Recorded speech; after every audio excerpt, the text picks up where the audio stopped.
100 seat बोला वो 100 लाया। यानी कांग्रेस को 58 सीट में 5 ही नीतीश को नहीं चाहता। नीतीश अगर किया भी है तो वो चोरी के साथ किया है। ये वोट चोर है और वोट चोरी करके ही जीतेगा ये। ऐसे नहीं जीतेगा वो, ऐसे जीत नहीं पाएगा। आरजेडी ने 71 सीट लड़ा, उसको 24 सीट आया। पिछले बार ने जो वो है 111 सीट वो अकेले लाया था, उसने 111 सीट अकेले लाया था। इस बार वो 24 सीट पे कैसे रुक गया?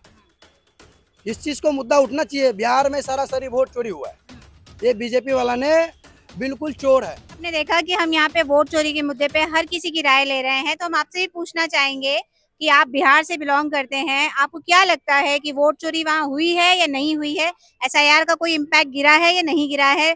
लोगों के बीच में क्या संदेश गया है, ये आप जरा बताएं। बिहार में तो सरासरी वोट चोरी हुआ है। अच्छा। बीजेपी वाला ने सरासरी वोट चोरी किया है। इसलिए चोरी किया है कि यानी वो आंकड़ा लिया 100 का 100 को सीट लाया, वो सीट बोला वो 100 लाया। यानी कांग्रेस को 58 सीट में 5 को सीट। आरजेडी ने 71 सीट लड़ा, उसको 24 सीट आया।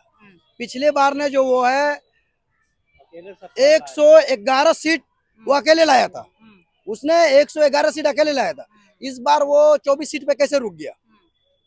इस चीज को मुद्दा उठना चाहिए। बिहार में सरासरी वोट चोरी हुआ है, ये बीजेपी वाला ने बिल्कुल चोर है, ये चोरी किया गया है।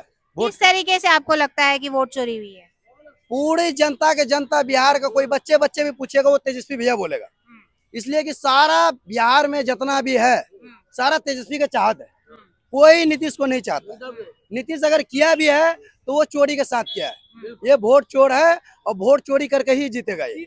ऐसे नहीं जीतेगा वो, ऐसे जीत नहीं पाएगा। 17 महीना रहा तेजस्वी भैया, 17 महीना में 4 लाख नौकरी दिया। और पुलिस वाला जो बहाली किया बिहार में नीतीश कुमार 10,000, एक भी बिहारी को नहीं दिया।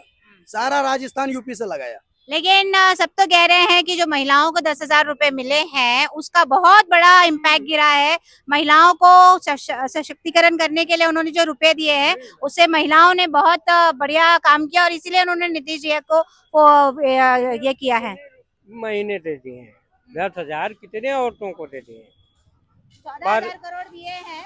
14 करोड़ में हमारे कहने का मतलब है आधा नहीं तीसरा हिस्सा पाया होगा। उसका कोई भी फायदा नहीं हुआ है, महिलाएं उससे कोई इम्पैक्ट नहीं पाई हैं। उससे कोई बिहार में वोट दोबारा होना चाहिए, इससे चुनाव होना चाहिए। चुनाव दोबारा होना चाहिए बिहार के अंदर। पहले वाला चुनाव रद्द हो जाए, दोबारा चुनाव होना चाहिए। लेकिन ये मांग आप कैसे करेंगे, किससे करेंगे? ये जनता करेगा, सारा जनता कर रहा है। कल पटना में देखे 10 लाख जनता जमा था, बहुत सारा हंगामा किया जनता ने। लेकिन हंगामा ही मतलब का डर होता है तो चुनाव आयोग फिर इतनी बड़ी चोरी और इतनी बड़ी धांधली तो कभी करती नहीं। ये शुरू से कर रहा है, ठीक है। सुप्रीम कोर्ट तक ये बात जाएगा, हम लोग पूरा लड़ेंगे।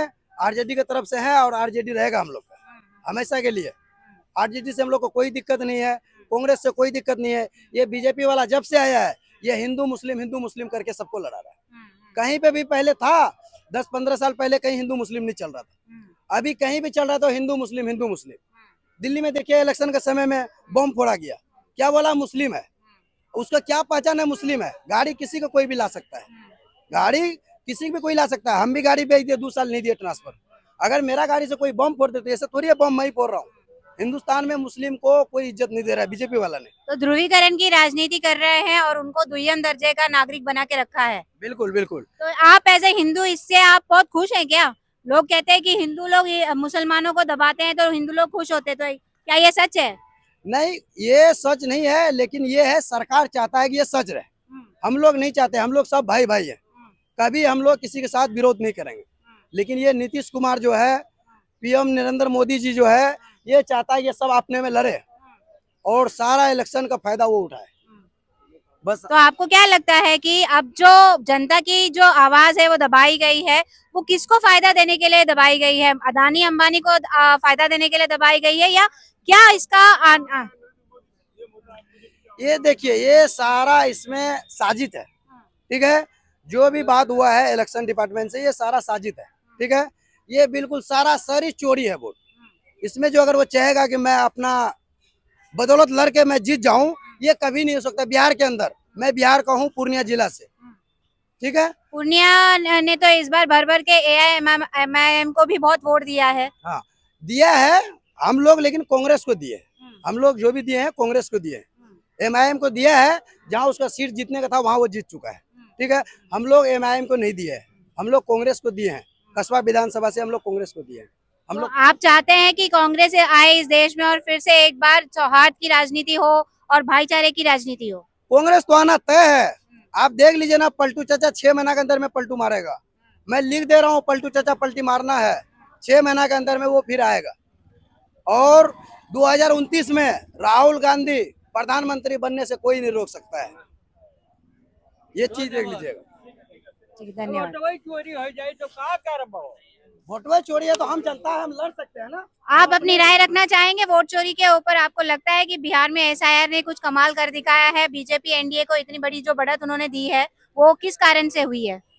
SIR के माध्यम से पहले तो 65 लाख वोटों को काटा गया, फिर जो 25 लाख महिलाएं थी उनके खाते में 10-10 हज़ार रुपये डाले और गए। वो भी डाला कब गया ये भी बताओ। और डाला कब गया? जस्ट चुनाव से पहले। तो ये तो प्रलोभन है। आचार संहिता के बाद डाला गया। ठीक है, सबसे पहले इलेक्शन कमीशन खुद के ही जो रूल्स हैं उसका उल्लंघन कर रहा है, तो इसमें आपकी क्या राय है?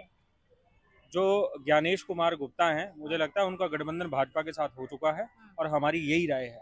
सबसे पहले तो जो चुनाव आयोग है उनको हटाना चाहिए, क्योंकि वो लोकतंत्र को लगातार कमजोर कर रहे हैं। आपको शायद पता होगा कि 2023 में एक बिल आया गया था 140 जो सांसद हैं उनको निलंबित करके कि इलेक्शन कमिश्नर्स एक्ट, जिसके अंदर सेक्शन 16 के अंदर में आप ज्ञानेश कुमार अगर कल क्यों किसी का खून भी कर देंगे तो भी उनसे कोई प्रश्नावली नहीं की जाएगी। तो आज के तारीख में ज्ञानेश कुमार जी जो है वो हमारे देश के संविधान से, हमारे देश की कानून व्यवस्था से भी ऊपर उठ गए हैं। आपको लगता है भाजपा ने ये कानून लाके बहुत सही काम किया है? नहीं जी, बहुत ही महत्वपूर्ण बात है। अतीत में इतने चुनाव हुए हैं, लोकसभा के, विधानसभा के और कई प्रकार के चुनाव हुए हैं, और आपने देखा होगा जनता में जिसकी लहर होती है अंत में उसी की सरकार बनती है। लेकिन इतिहास में पहली बार ऐसा हुआ कि हरियाणा में किसी और की लहर थी और जब चुनाव नतीजे आए तो किसी और की सरकार बनी। बिहार में ऐसा हुआ, किसी और की लहर थी और सरकार जो बनती है वो किसी और की बनती है।